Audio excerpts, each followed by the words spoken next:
Hello बच्चों, मैं आपका गणित शिक्षक कमलेंद्र हूँ। आज हम लोग कक्षा 10 गणित के अध्याय 3 दो चर वाले रैखिक समीकरण युग्म के अंतर्गत दो चर वाले रैखिक समीकरण के हल के बारे में जानकारी प्राप्त करेंगे। यदि हम दो चर वाले रैखिक समीकरण के उदाहरण के रूप में 2x धन 3y बराबर 5 को लें तो हम देखते हैं इस दो चर वाले रैखिक समीकरण में x और y दो चर के रूप में हैं। यदि हम इन दोनों चरों को स्वेच्छा से कोई मान दे दें, जैसा कि आप ग्राफ में देख रहे हैं कि हमने पहले x को 1 मान दिया है और साथ ही साथ उसके संगत हमें यहाँ पर y का मान 1 प्राप्त हुआ है। तो यदि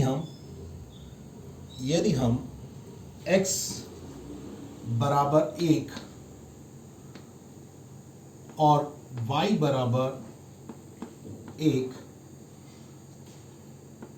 दिए गए समीकरण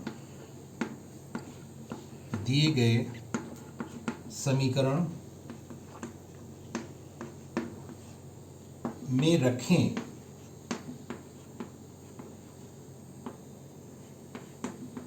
तो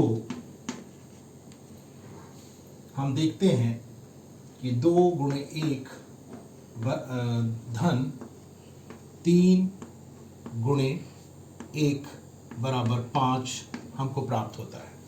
यहाँ पर हम करते क्या है, x की जगह हमें 1 रखना है, y की जगह भी हमें 1 रखना है और इस प्रकार दिए गए समीकरण का रूप हमें इस रूप में प्राप्त होता है। और इसे हम सरल कर लें तो हम पाते हैं कि 2 धन 3 बराबर 5 और इसे और सरल करें तो हमें 5 बराबर 5 प्राप्त होता है। और इसे हम अगर समझें तो हम देखते हैं कि बराबर के बाईं ओर जो कुछ लिखा है वो समीकरण का बायां पक्ष है और दाईं ओर जो हमें मान प्राप्त हो रहा है वह समीकरण का दायां पक्ष है। इस प्रकार हमें प्राप्त होता है बायां पक्ष बराबर दायां पक्ष।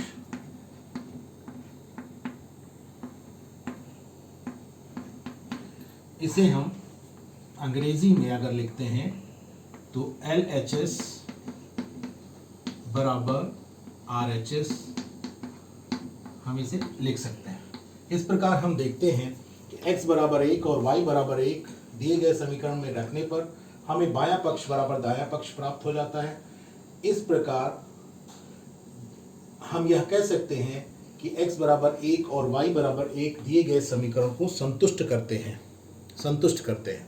तो हमें यह ध्यान रखना है कि जब हम यह कहते हैं कि दोनों चरों के मान समीकरण को संतुष्ट कर रहे हैं तो इसका अर्थ यह होता है कि वे मान दिए गए समीकरण में रखने पर हमें बायां पक्ष बराबर दायां पक्ष प्राप्त होता है।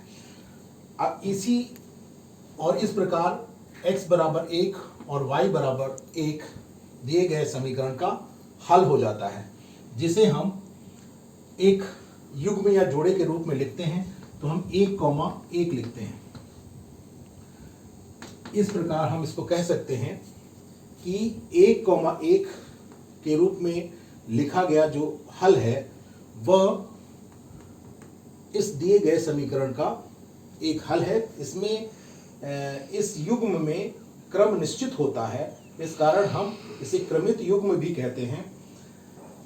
यहाँ पर जो पहले मान लिखा होता है, पहले जो संख्या लिखी होती है वह चर x की होती है और दूसरी जो संख्या लिखी होती है या जो दूसरा मान लिखा होता है वह चर y का होता है।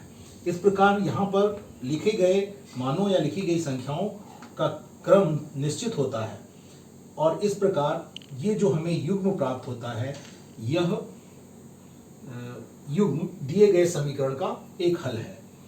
अतः इसलिए 1,1 दिए गए समीकरण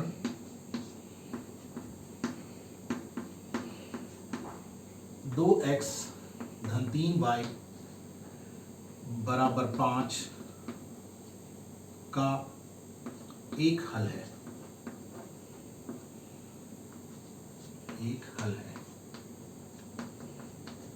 यदि हम कोई भी मान दोनों चरों के लें और इस समीकरण में रखें और हमें बायां पक्ष बराबर दायां पक्ष ना प्राप्त हो, तो उस स्थिति में हम यह कहते हैं कि दिए गए मान जो होते हैं वो दिए गए समीकरण के हल नहीं हैं।